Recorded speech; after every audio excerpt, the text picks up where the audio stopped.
Pagdinig ng Kamara sa mga issue sa SMNI at kay religious leader Apollo Kibuloy, ipagpapatuloy ngayong araw.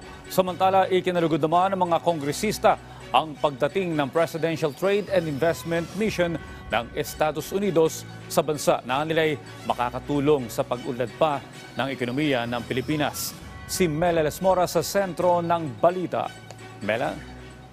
Yes, Audrey, nanindigan ang mga kongresista na tama at naaayon sa batas ang kanilang proceedings ukol sa mga issue sa SMNI at kay Kingdom of Jesus Christ Executive Pastor Apollo Kibuloy. Ngayong hapon, ipagpapatuloy kasi ng House Committee on Legislative Franchises ang pagdinig ukol dito at kani-kanina lamang nanawagan din si Vice President Sara Duterte ng Hustisya at patas na pagtalakay sa issue. Sa isang press conference dito sa Kamara ngayong araw, iginiit ni House Deputy Majority Leader Mix Nograles na lahat ng kanilang tinatalakay sa mga pagdinig may basihan naman at kaya rin ito na inuungkat ay para magkaroon ng kariwanan. Kalinawan, umaas silang haharapin si Kibuloy sa pagdinig para mabigyang linaw niya ang mga alegasyong ibinabato sa kanya.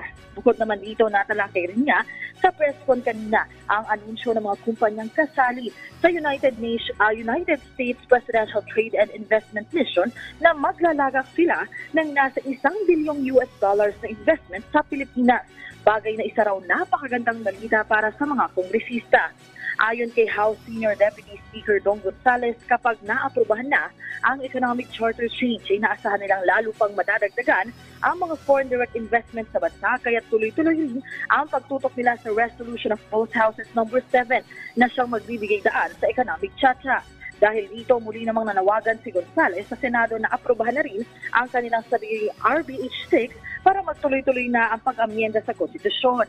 Mamaya nga ay ipagpapatuloy sa plenaryo ng Kamara ang pagtalakay ng RBH 7. At yan muna ang latest, Audrey.